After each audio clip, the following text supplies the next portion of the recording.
Now, if you've been all caught up on my videos or just been a part of the GTA 6 fanbase at any point in the past year, you must be familiar with the huge leak that happened a while back. That leak was one of the key moments in the history of the Grand Theft Auto franchise and gave access to the public to over 90 videos. It seemed like a miracle to the fans who had been waiting and theorizing about GTA 6 for nearly a decade, and this leak gave them definite information about some plot elements and a closer look at the two protagonists. Even though it was godsend for the fans, it was a bad day for Rockstar, especially because they were trying to stay tight-lipped about any and all information regarding the game. And if we take a closer look, we find that behind the leak lies an extremely sinister organization. Meet Lapsus. Yeah, I made a joke about the $sign the last time I mentioned them, and it hasn't aged any better in the past week, but seriously speaking, Lapsus is no joke. It was responsible for several cyber attacks with GTA just being the tip of the iceberg, and did so much damage that even the US government took note of it. How did such an organization even rise to these heights of power? What were some of their most daring deeds, and where are they today? So join me as I tell you the story of Lapsus, one of the most influential cybercrime organizations of modern times. Lapsus seemingly emerged out of thin air, and trying to track down any trail as to how it formed or how the members found each other seems to be in vain. The organization is as mysterious as they come, and since their first incident in December of 2021, they have been the subject of multiple investigations. A lot of these were conducted by the British and Brazilian governments, since it's suspected that most members of the group belonged to either of the two nationalities. But before we can get into the more recent stuff, we need to first trace the roots of this organization right down to their first incident. Although right in the middle of winter, December 10th wasn't a chilly day in Brazil. No, the weather was described to be pleasantly warm, not too cold nor too hot. But what would unfold on that day was far from pleasant. The Brazilian Ministry of Health website was taken down around 1 a.m. in the dead of night when security was much more lax. And soon, when people woke up in the morning, they only saw a single message on the website stating, "Contact us if you want your data back." It was glaringly obvious that Lapsus was taunting them, and this flamboyant style remained the usual of Lapsus in all their subsequent hacks. It was soon found that Lapsus had managed to move 50 terabytes of data from the main server to their site, and along with the message they had left on the site, a Telegram ID, as well as their email address was attached. And soon enough, a demand for a ransom came. Now it's unsure as to how the government acted here, but by afternoon the message had been taken down. However, the website still remained dysfunctional, and many services including travel were disrupted as a result. Just 9 days after, on October 19th, a Brazilian citizen was arrested on suspicion of being attached to the incident. But as you can guess, Lapsus attacked many more Brazilian government bodies, like the Ministry of Economy and the Federal Highway Police, so most arrests were in vain. Not only that, but a lot of the data that Lapsus would take would get deleted permanently. All in all, Lapsus quickly established itself in its efficiency and flagrant behavior. But what happened after made all this seem like child's play.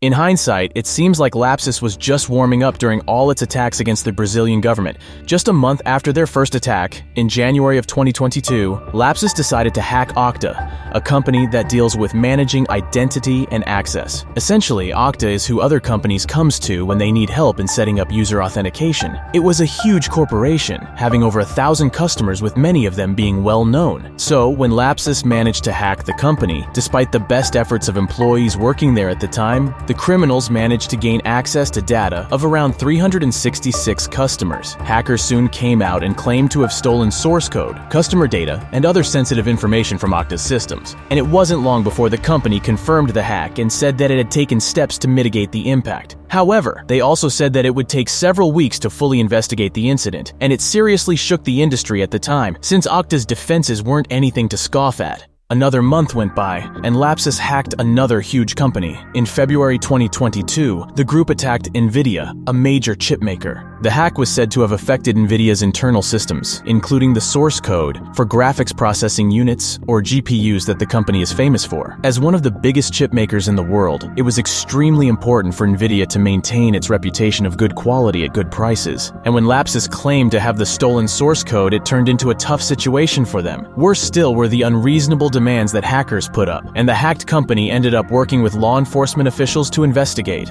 Although Nvidia's data didn't end up being revealed, and it managed to take the necessary steps to protect its customers and partners, this event was still a big deal. It was spelling out a clear pattern, and Lapsus was soon becoming a well-known name. If the pattern isn't already clear to you, then allow me to elaborate. The plan of Lapsus was extremely simple. They would hack one major company in a month and be extremely noticeable in their hack. Being able to hack some of the biggest companies in the world meant that they were soon drowning in cash, which allowed them to fund their expensive lifestyle and allowed most of their members to run free. But a bigger impact they had was on the people they didn't hack yet. By this time, Lapsus had become so big that most companies knew its name and were vigilant against attacks from it. But as time went on, for a while it seemed like there was no stopping Lapsus, especially with what happened in March of 2022. One of the crowning achievements of the hacking group is the fact that it managed to hack the tech giant we all know as Microsoft. This hack tried to affect Microsoft's internal systems, including its source code for its Azure cloud computing platform. Much like in the other hacks, Lapsus claimed to have stolen the source code and threatened to release it if Microsoft did not meet its demands. The company confirmed the hack and said that it was working with law enforcement to investigate. They also said that it had taken steps to protect its customers and partners. The Lapsus hack of Microsoft was a major security breach and affected the industry deeply. In addition to these 3 major hacks, these criminals has also claimed responsibility for hacking other companies, including Samsung, Vodafone, and T-Mobile. The group has also been linked to several other cyber attacks, including the theft of source code from cryptocurrency exchange Bitfinex. By now, it was clear that Lapsus had become a serious threat to the world. But as all good things end, all bad things must end as well, and soon enough, Lapsus seemed to slowly disintegrate.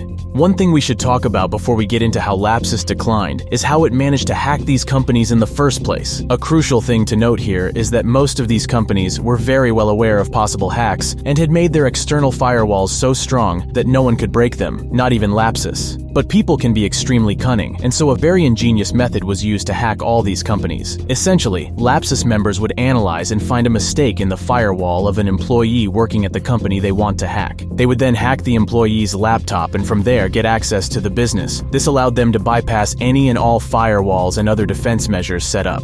But eventually, even Lapsus couldn't stay hidden forever. From a whole report by the Cyber Safety Review Board in the US to frequent investigations by Brazilian and British authorities, eventually, multiple members of the organization were caught. This loss in manpower was accompanied by constant scrutiny by everyone in the world and eventually led to the first break period in the history of Lapsus. This break lasted nearly 6 months, from the end of March to mid-September, and it was around this time that they truly became a household name for a short while. The group returned for one last encore when it managed to hack 2 more major organizations. The first of them was Uber, a company that, as you probably know, helps drivers get in touch with people who need a ride. And with how well known Uber is, it really made it seem like Lapsus was going to come back stronger than ever. And just 3 days after this incident, the criminal organization gave the best gift to every GTA fan. The famous leak that I brought up at the start of the video, and which has been the talk of every fan of the series, happened on the 18th of September 2022. However, after this leak, multiple arrests were made, most notably a British teen by the name of Arian Kurtaj, who was one of the biggest forces behind the leak and is suspected to be the leader of the organization. And after this round of arrests, most of the remaining members decided to part ways and join other similar organizations. As of today, there have been no new incidents regarding Lapsus, and since Kurtaj and other key members have been convicted and will spend many years in prison, it seems unlikely that the organization will make a resurgence anytime soon. Lapsus became the wake-up call for many organizations and made it clear that no matter how big a company is, it is still not untouchable and can still be hacked if it fails to follow proper cybersecurity procedures. Although Lapsus may be slumbering today, many cybercriminal organizations still exist, so the importance of managing your data effectively remains extremely vital. And even now, there still remains some debate about whether Lapsus was bad or not. Some people see the organization as one that was taking power away from big companies and giving it to the people, while others think that Lapsus was a bunch of punks extorting money.